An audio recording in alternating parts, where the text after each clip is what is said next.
Vladimir Vladimir Putin. ये कहानी है ड्रेसडन, ईस्ट जर्मनी की, जहां पे दिसंबर में 1989 में एक बहुत ही यंग, शॉर्ट हाइटेड और एक कमजोर बंदा अपने जो है वो एम्बेसी से निकलता है। एम्बेसी के बाहर एक बहुत बड़ा प्रोटेस्ट हो रहा है और लोग आए हैं और वो उस एम्बेसी को और वहां पे लोगों को जदोकोप करने आए हैं, मारने आए हैं। जो एम्बेसी का गार्ड है वो भाग के अंदर चला जाता है। अंदर जो है वो कुछ लोग बैठे हैं, वो डरे सहमे, और बाहर एक बहुत बड़ा जो है वो मॉब उनका इंतजार कर। ये बंदा फोन लगाता है और रेड टैंक आर्मी, जिसका मकसद है कि वो इनको यहाँ पे ईस्ट जर्मनी के अंदर प्रोटेक्ट करेगी, उनसे रब्ता करता है। जब वो उनसे रब्ता करता है तो आगे से जवाब मिलता है, मॉस्को इज साइलेंट। और ये वो अल्फाज हैं जो एक बहुत ही यंग नौजवान के जहन के ऊपर प्रिंट हो जाते हैं, जो आज के वक्त की दुनिया की तारीख लिख रहा है। वो यंग लड़का बाहर निकलता है और बाहर निकल के एक एड्रेस करता है मॉब को, और एड्रेस बहुत सादा अल्फाज कि हमारे पास अंदर रेड आर्मी के गार्ड्स मौजूद हैं और वो बिल्कुल हेजिटेट नहीं करेंगे आपके ऊपर फायर करने के लिए। लिहाजा अगर आप अपनी भलाई चाहते हो तो आप यहां से चले जाओ। एक छोटी सी स्पीच और उसके पीछे जितने भी लोग मौजूद होते हैं वो महफूज हो जाते हैं, वो मॉब वहां से चला जाता है। लेकिन मॉस्को इस टाइम वहां पे मिखाइल गोर्बाचोव की गवर्नमेंट, ये केजीबी का एक एजेंट है जो ईस्ट जर्मनी ड्रेसडन के अंदर जो है वो अपॉइंटेड। कुछ ऐसे इवेंट्स हुए हैं इससे पहले जिसने इस बंदे का एक माइंड मुकम्मल तौर पे सेट कर दिया है, जो आगे जाके द व्लादिमीर पुतिन बनेगा और जो रशिया को दोबारा द ग्रेट एम्पायर की तरफ जो है वो लेके जाएगा। पहली चीज जो इस सारे माहौल में वो देखता है, the fall of USSR on one side, वो ये देखता है जो कम्युनिस्ट मेयर है ड्रेसडन के अंदर, वो आता है, वो पब्लिक के सामने अपनी बात पेश करता है और वो कहता है कि अगर हम पब्लिक से लड़े, क्योंकि ये प्रोटेस्ट बहुत मैस लेवल पे हो रहे हैं, तो बहुत ज्यादा खतरा है, इसको कंट्रोल करना मुमकिन नहीं। यहां पे वो बंदा अपने जहन के अंदर एक चीज लेके आता है कि जो ये प्रेजेंट टाइम पॉलिटिशियंस है, दे आर वेरी वीक, और ये बहुत थोड़े लोगों के आगे जो है ये झुक जाते हैं, और ये मॉब्स का और ये जो है प्रेशर ओलिगार्चीज का, अमीर लोगों का, ये बर्दाश्त नहीं कर पाता। इसके साथ साथ उसका एक मुफ्त major general red tank army का, जब प्रोटेस्ट होते हैं तो उसके खिलाफ भी बहुत ज्यादा जो है वो बातें होती हैं, और वो मेजर जनरल दिल बर्दाश्त होकर खुदकुशी कर लेता है। एक तरफ the patriotism, the extreme patriot person, वो सुसाइड कर रहा है, और दूसरी तरफ जिस बंदे को और जिन लोगों को पावर दी हुई थी वो लोग जो है वो साइलेंट। ये वो बैकग्राउंड है जो व्लादिमीर पुतिन लेके निकलता है 1989 में, और ये वापस जो है वो लेनिनग्राड, जो अब वापस कन्वर्ट हो चुका है सेंट पीटर्सबर्ग के अंदर, वहां पे आ जाता है। This is the preface of a man who is going to shape the future. जब वो वापस आता है तो नौकरी तो उसकी खत्म हो गई, तो वो अब प्रैक्टिकल पॉलिटिक्स में कदम रखता है। और प्रैक्टिकल पॉलिटिक्स में क्योंकि वो एक्स केजीबी मेंबर है और उसकी एक हिस्ट्री है, और ये as a very proud patriot बन के रशिया के अंदर वापस एंटर हुआ है, तो वहां की जो अशराफिया है वो इसको हाथों हाथ लेती है, और इसका एक ताल्लुक बन जाता है उस वक्त सेंट पीटर्सबर्ग के मेयर के साथ, जो द देन जो प्रेसिडेंट ऑफ रशिया है बोरिस जेल्सन, उसके बहुत करीब होता है। जब वो बंदा बोरिस जेल्सन के बहुत करीब होता है तो इससे पुतिन को थोड़ी सी स्पेस मिलती है कि वो एंटर हो और वो इनर सर्कल्स में एंटर हो जाए। इनर सर्कल्स, बोरिस जेल्सन ने अपने इर्द गिर्द दो हिसार बना रखे होते हैं, उसके इंतहाई करीबी लोग इनर सर्कल, और उस इनर सर्कल के भी अंदर बहुत ज्यादा करीबी लोग विच ही कॉल्स द फैमिली। अच्छा, बोरिस जेल्सन का माइंडसेट जो है वो थोड़ा सा डिफरेंट है। बोरिस जेल्सन भी एक एक्सट्रीम पैट्रियट है, लेकिन उसका डेमोक्रेसी की तरफ इतना ज्यादा जो है वो रुझान नहीं है। और बहुत सारे प्रॉब्लम्स हैं जो इस टाइम यूएसएसआर जो द रशियन फेडरेशन जो एक्स थी, अब उसमें क्योंकि सिर्फ रशिया बचा, तो वो फेस कर रही है। और with the passage of time Aahista Aahista इसके पीसेस जो है वो आजादी की लहरें जो है वो चल चुकी हैं। तो बोरिस जेल्सन यहाँ पे डिसाइड करता है कि हमें एक बेहतरीन सक्सेसर की रिक्वायरमेंट। उस सक्सेसर के लिए वो लिबरल डेमोक्रेसी या ओपन डेमोक्रेसी की तरफ बहुत ज्यादा तवज्जो नहीं देता। बेशक वो जॉर्ज वॉशिंगटन के जो आइडियोलॉजी ऑफ डेमोक्रेसी उससे बहुत ज्यादा इन्फ्लुएंस्ड है, लेकिन वो एक ऑपरेशन लॉन्च करता है और उस ऑपरेशन का नाम है ऑपरेशन सक्सेसर। ऑपरेशन सक्सेसर में जो इनर सर्कल के उसके लोग हैं, ऑपरेशन सक्सेसर के दो टास्क होते हैं। पहला टास्क ये होता है कि वो बोरिस जेल्सन लॉयल माइंडसेट जो है इस किस्म के बंदों को वो आगे प्रमोट करे। और दूसरा टास्क ऑपरेशन सक्सेसर का ये है कि जो भी सक्सेसर होगा he should be strong enough कि ना सिर्फ वो लोगों के प्रोटेस्ट को, लोगों की आइडियोलॉजी को रेजिस्ट कर सके for the greater cause of Russia, बल्कि इसके साथ साथ वो जो है वो ऑपोजिशन और जो अदर वर्ल्ड है उसको भी वो मैनेज कर सके। इसके लिए इन टोटल 6 प्राइम मिनिस्टर्स जो हैं वो one after another Boris Johnson जो है वो ट्राई करता है। और ultimately the six one, the name Sergio Stephenson, उसको जब अपॉइंट किया जाता है तो वो एक क्वालिटी तो पूरी कर रहा है कि वो बोरिस जॉनसन के इनर सर्कल में से। लेकिन जब बात आती है दूसरे उस टास्क के पूरे करने की, तो वो अपोजिशन के साथ कुछ कॉम्प्रोमाइजेस करता है। और जब वो अपोजिशन के साथ कॉम्प्रोमाइजेस करता है तो ये बात तो ऑपरेशन सक्सेसर जो उस वक्त तक एक हिडन ऑपरेशन था उसके वो रिक्वायरमेंट्स को कंप्लीट नहीं कर रहा। तो लिहाजा दिस मैन इज रिमूव।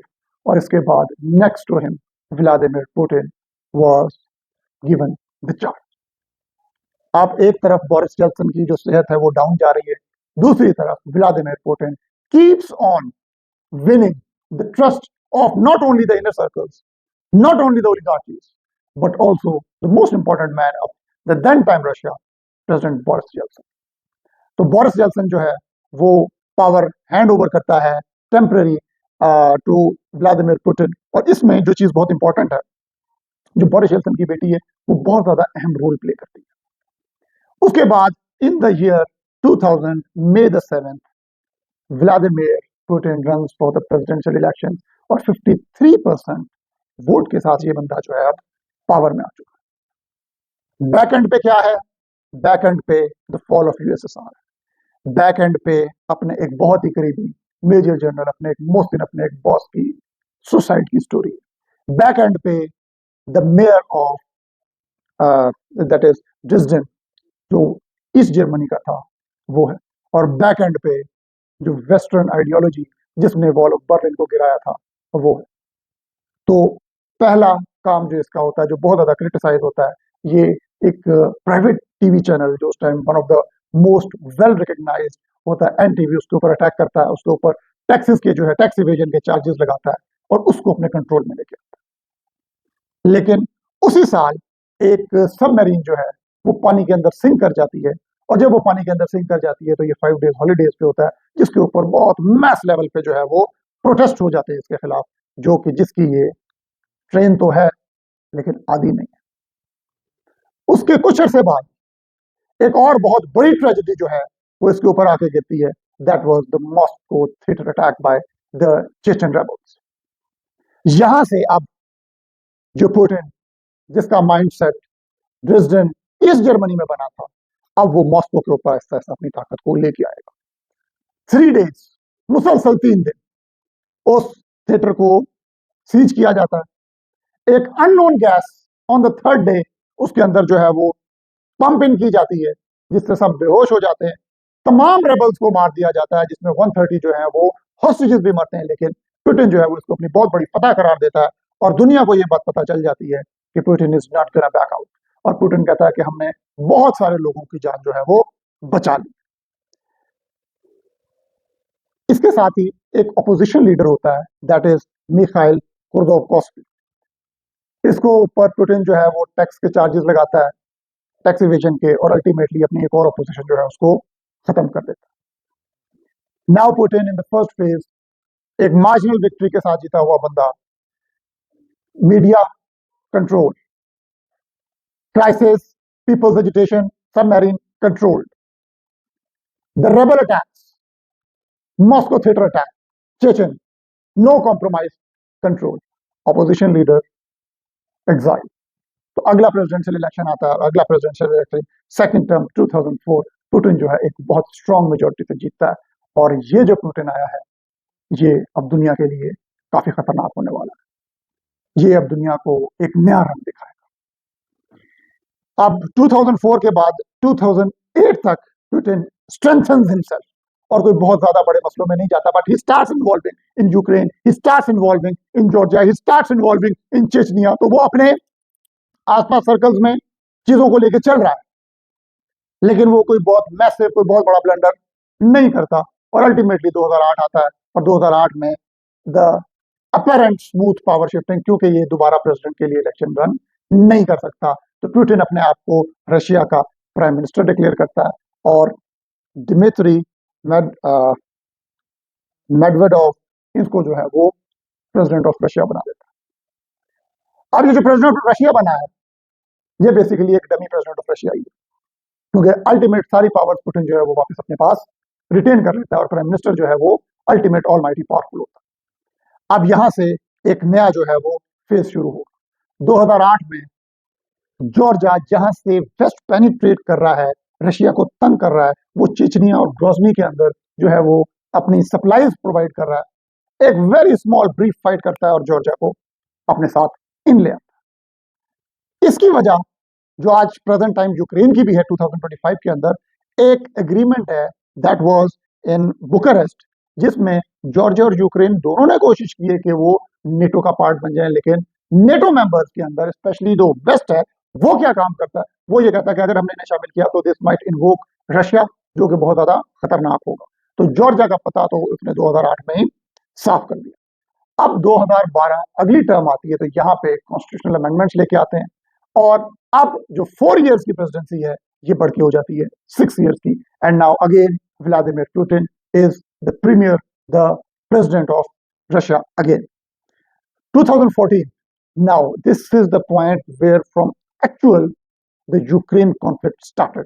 हम इससे पहले भी 1991 से भी लेके आएंगे, लेकिन 2014 के अंदर जब जो है वो रशिया प्रो रशियन जो है वो प्रोटेस्ट करता है, क्योंकि इससे पहले एंटी रशियन प्रोटेस्ट हुए हैं, वो प्रोटेस्ट करवाता है और वो जो है वो क्रीमिया के अंदर जो है वो एंटर होता है और वो जो स्पेसिफिक एरिया क्लेम करता है कि ये रशिया का ही जो है वो एरिया है। तो दैट्स व्हाई आप जो है वो इसको रशिया से अलग नहीं रख सकते, this can be a part of Ukraine. तो यहाँ पे एक इनिशियल कॉन्फ्लिक्ट जो है वो अपनी बुनियाद रखता है। 2015 में वेस्ट इसको काउंटर करने के लिए क्या काम करती है कि वेस्ट सीरिया के अंदर एक जो है वो बहुत ही मल्टी किस्म की एक वॉर जो है वो स्टार्ट हो जाती है, जिसमें व्लादिमीर पुतिन अगेन एक बहुत इंपॉर्टेंट पार्ट लेता है और 2015 में अपने एलाय बशार अल असद को जो है वो with the help of Iran and other forces, इसको भी हम आगे जाके पर्टिकुलर डिटेल में डिस्कस करेंगे कि उसको बहरहाल वो उस वक्त सेव कर लेता है और वहां पे वो अब रशिया जो है एक बहुत मजबूत एंटिटी बन के बैठ गया। 2020 के अंदर फिर व्लादिमीर पुतिन एक दफा दोबारा रेफरेंडम करवाता है और अपने आप को प्रूव करवाता है कि ये आगे 2 दफा के लिए मजीद जो है वो प्रेसिडेंट बन सकता है। और ये वो टाइम है कि जहां से अब एक्सपेंशन ऑफ रशिया, वो बंदा जो श्रिंकिंग ऑफ यूएसएसआर से शुरू हुआ था, अब यहां से वो ख्वाब देख रहा है कि मैं वापस रशिया को एक्सपैंड करूं। इसमें बहुत इंपॉर्टेंट रोल है इसके एक आर्टिकल का जो ये लिखता है 2021 के अंदर, जो हेड होती है दैट इज हिस्टोरिकल यूनिटी, कि तारीखी तौर पे यूक्रेन जो है ये पार्ट ऑफ रशिया है और इसे पार्ट ऑफ रशिया ही रहना है टिल डेट, कि आज की डेट में यूक्रेन की वॉर चल रही है। अब पहले हम जरा रशिया का रोल इन सीरियन वॉर के अंदर जो है वो डिफाइन करते हैं, क्योंकि रशिया जॉर्जिया मैनेज कर चुका है, चेचनिया मैनेज कर चुका है। अब सीरिया के अंदर जो इसके एंटी एलाइज है वो सीरिया के अंदर एक फ्रंट इसके लिए ओपन करते हैं, जिसके अंदर व्लादिमीर पुतिन जो है with the help of Iran and Hezbollah and other allied forces जो है बशार अल असद की, ये जो है पूरे के पूरे दाइश, सऊदीज एंड अमेरिकन, उन सबको जो है ये अपेरेंटली वहां से निकाल देता है और 2015 में ये मैनेज कर जाता है बशार अल असद की रजीम को सेव करने के लिए। लेकिन अनफॉर्चुनेटली जब रशिया यूक्रेन में एंटर हो चुका है इन 2021, तो 2024 के अंदर एक दफा दोबारा इजराइल जो है, जब पैलेस्टाइन के अंदर वॉर शुरू होती है तो इजराइल बैक्ड जो मिलिशिया है और इसराइल बैक जो फोर्सेस हैं वो उसकी तरफ जो है वो गोलान हाइट्स की तरफ जो है वो मूव करती हैं। उधर से जो है वो एंगेज हो जाती है, ईरान भी एंगेज हो जाता है पैलेस्टाइन के अंदर, और ईरानी बैक्ड मिलिशिया हिजबुल्ला भी एंगेज हो जाती है इसके अंदर। तो वहां पे जो है अमेरिका और जो अदर फोर्सेज हैं वो बशार अल असद की रिजीम को मूव करने के लिए जब आती हैं तो रशिया एंगेज है इधर। अब जो तीन मेजर फोर्सेज हैं जो बेसिकली ईरान शाम के अंदर, सीरिया के अंदर बशार अल असद को सपोर्ट कर रही थी, हिजबुल्ला और ईरान, ये एंगेज हो चुके हैं फलस्तीन के अंदर। और उधर से रशिया एंगेज हो चुका है यूक्रेन के अंदर। तो बशार अल असद की गवर्नमेंट विद इन डेज खत्म हो जाती है और रशिया को वहां से निकलना पड़ता है, जिसके ऊपर बशार अल असद रशिया के अंदर जाके जो है वो असाइलम भी लेता है।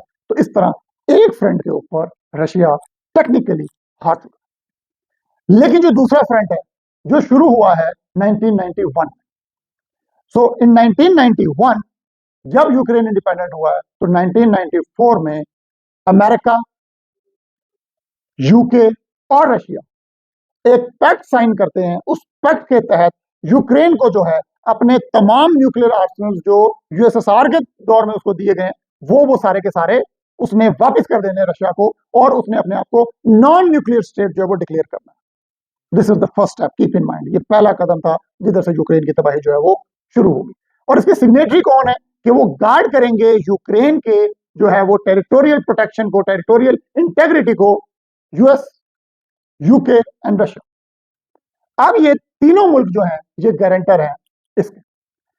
लेकिन 2008 के अंदर बुकारेस्ट के अंदर एक एग्रीमेंट होता है जिसमें जॉर्जिया भी, क्योंकि जॉर्जिया को तो 2008 में काबू कर लिया, और यूक्रेन एक बड़ा मुल्क है, एक कंपैरेटिवली जॉर्जिया के मुकाबले में थोड़ा सा ज्यादा ताकतवर मुल्क है।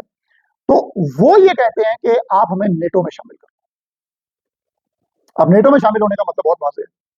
नेटो में शामिल होने का मतलब ये है कि दैट इज नेटो तो नॉर्थ अटलांटिक ट्रीटी ऑर्गेनाइजेशन तो बनी ही रशियन एक्सपेंशन को रोकने के लिए। इस बात और इसके बाद 2014 में फोर्स किया जाता है यूक्रेन को पब्लिक की तरफ से कि जी आप एक फ्री ट्रेड जो है वो ट्रीटी साइन कर लें यूरोप के साथ। जो बेसिकली रशियन बैंक जो प्रीमियर है यूक्रेन का, दैट इज विक्टर यंकटोव, ये क्या काम करता है, ये पहले तो एग्री करता है उसके बाद इनकार करता है।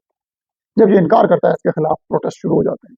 प्रोटेस्ट शुरू हो जाते हैं तो वो anti Russian protest, anti Russian protest जब शुरू हो रहे हैं तो उसके एक साल के बाद रशिया जो है वो प्रो रशियन प्रोटेस्ट करता है। और 2014 में, जिस तरह मैंने आपको पहले भी बताया, कि रशिया जो है वो यूक्रेन के अंदर अपनी जो है वो मलेशिया को, नॉन यूनिफॉर्म पीपल को जो है वो एंटर करता है और वहां पे जो है एक रेबेलियन जो है वो शुरू कर देता है। अब जब उसने रेबेलियन शुरू कर दी है तो प्रॉब्लम्स चल रहे हैं, तो ये प्रॉब्लम्स चलते चलते आते हैं 2021 तक। 2021 के अंदर जब न्यू प्रेसिडेंट आता है और वो जो है दैट इज व्लादिमीर जेलेंस्की, वो जब अपना बहुत ज्यादा टिल्ट अमेरिका और यूरोप की तरफ शो करता है तो व्लादिमीर पुतिन हिस्टोरिकल इंटेग्रिटी की बुनियाद बनाकर इन फिजिकल सेंस अटैक कर देता है यूक्रेन के ऊपर। अच्छा, जब वो यूक्रेन के ऊपर अटैक करता है तो पूरी दुनिया इस चीज पे वाजे है कि रशिया विल नॉट सर्वाइव और ये जंग बहुत लंबी जाएगी, क्योंकि ये जंग बिल्कुल बॉर्डर्स के ऊपर। और परली तरफ से who is backing the whole of Europe, the whole of America, round about अगर आप इसको कंसिडर करो तो 70% of the wealth of the world is backing Ukraine at that time. लेकिन व्लादिमीर पुतिन की जो वर्किंग थी, आज 2025 में बैठ के ये बात कही जाती है कि that is hats off to. Claim किया गया कि इनके जो है वो एसेट्स वो फ्रीज कर दिए जाएंगे और फ्रीज कर दिए गए। क्लेम किया गया कि इसका जो रूबल है, रशियन रूबल, ये बहुत तेजी से जो है अपनी वैल्यू डिक्रीज करेगा। ऐसा नहीं हुआ। क्लेम किया गया कि रशिया जो है एक इकोनॉमिक क्राइसिस की तरफ जाएगा। ऐसा नहीं हुआ। क्लेम किया गया कि Russia rest of the world से कट जाएगा। ऐसा नहीं हुआ। तो ऐसा क्या किया व्लादिमीर पुतिन ने कि उसने जो है इन सब चीजों को मैनेज किया। पहली चीज जो उसने अंदर की, जो सबसे इंपॉर्टेंट है वॉर के लिए, जिसको उसने देखा था, that was when USSR was dismantling, that is the economy. तो इसने सबसे पहले अपनी इकोनॉमी को मैनेज किया और इसने अपने गोल्ड रिजर्व्स को पाइल अप किया। अब गोल्ड एक ऐसी कमोडिटी है जिसको आप दुनिया में जहां भी बेचना चाहें बिक जाएगी। वो और बात है कि हमने बहुत सारी न्यूज देखी, बहुत सारी हमने न्यूज जो है वो सुनी कि जी रशियन गोल्ड में ये क्वालिटी और रशियन गोल्ड इधर नहीं बिकेगा, रशियन गोल्ड उधर नहीं बिकेगा। Ultimately gold is gold, once you melt it, it becomes gold. तो रशिया ने यहां से मैनेज किया। ऑन द अदर साइड जो उसके मेजर अपोनेंट थे दैट वाज यूरोप, इसने उनकी गैस सप्लाईज बंद कर दी, क्योंकि पूरे यूरोप को जो मेजर एनर्जी सोर्स है वो रशिया है, because Russia is rich in its reserves of energy. जब वहां से बंद हो गई तो उनके ऊपर एक फाइनेंशियल स्ट्रेन आया, particularly the big brother Germany. और उसके साथ साथ रशिया ने जो है अपना जो इंटरनल मैकेनिज्म है उसको बहुत ज्यादा मजबूत किया, और मजबूत करने के साथ उसने इस जंग को एक बहुत लंबी जंग में जो है वो जाने के लिए एंट्री ली। Now this is the personal war of Russia. Vladimir Putin इस चीज को समझता था ये मेरी ताती लड़ाई है, और वो इस चीज को भी जानता था कि on the contrary Ukraine Russian attack को बर्दाश्त नहीं कर पाएगा। हाँ, लेकिन जो पीछे उनके लोग बैठे हैं वो लाजमी इसको इतनी फंडिंग करेंगे, इतनी चीजें देंगे कि ये सर्वाइव करे। But in this world as the American proverb goes, nothing is for free. फिर आता है 2024, और 2024 में एक बहुत बड़ा टर्न आता है जिसमें a man name Donald Trump again elected. अच्छा, डोनाल्ड ट्रंप के साथ व्लादिमीर पुतिन का एक पुराना याराना भी। इनकी एक मुलाकात हुई थी हेलसिंकी में 2018 में, और डोनाल्ड ट्रंप के ऊपर ये इल्जाम था कि रशिया ने रिग किए हैं इलेक्शंस, क्योंकि उधर इलेक्ट्रॉनिक वोटिंग होती है, और उसने डोनाल्ड ट्रंप को जितवाया था इन 2018, और इस वजह से पुतिन का जो टिल्ट था वो डोनाल्ड ट्रंप, और डोनाल्ड ट्रंप का टिल्ट जो पुतिन की तरफ ज्यादा था। विच जाहिर सी बात है कि पुतिन ने इसको अल्टीमेटली डिनाई किया, लेकिन दोबारा डोनाल्ड ट्रंप जो 2024 के अंदर जब वो प्रेसिडेंट बनता है तो वो आके सबसे पहले ये ऐलान करता है कि हम यूक्रेन की लड़ाई क्यों लड़ें, और वो यूक्रेन में जो उनके मिनरल रिजर्व्स हैं वो कहता है जी कि आप मेरे साथ एग्रीमेंट करो कि आपके 50% ऑफ रिजर्व जो है वो अमेरिकन रिजर्व कहलाएंगे, इनके अगेंस्ट हम आपको जो है वो लोन वगैरह देंगे। लड़ाई असल में किसने करनी थी? लड़ाई करनी थी यूक्रेन के एलाइज ने अमेरिका के साथ और रशिया के साथ, और उन्होंने सपोर्ट करना था यूक्रेन को। और ये फिर दुनिया ने देखा कि हाउ, जब आप कमजोर होते हो, जब आप मजबूर होते हो, तो ताकतवर लोग किस तरह आपका जो है वो मजाक बनाते हैं, जिस तरह प्रेसिडेंट व्लादिमीर ज़ेलेंस्की का बनाया गया। दो वो यूरोप गया है, वो मैक्रोन फ्रेंच प्रेसिडेंट से मिला है, वो यूके के प्रेसिडेंट से मिला है, कैनेडियंस ने उनकी सपोर्ट करने की मदद की है, लेकिन America has totally raised it's hand कि हम मुफ्त में आपको कुछ नहीं देंगे। और अब ये जंग एक नई तरफ चलेगी, और इस जंग के अंदर जो रशियन विक्ट्री है वो इनकम्बेंट है। इस तरह एक बंदा जो एक 5 दिसंबर की रात को खड़ा होता है चंद लोगों के सामने जो वहां पे उनको मारने आए होते हैं, आज वो खड़ा हो गया पूरी दुनिया के सामने। And this is the story of Vladimir Putin, the rise, the stability and the control of a man who is a patriot, और जिसने अपने मुल्क के लिए और अपने लोगों के लिए ना सिर्फ सख्त बल्कि अभी तक बज़ाहिर तौर पे बहुत अच्छे फैसले किए। अब ये आगे बात देखने की है कि यूक्रेन वॉर किस तरफ जाती है।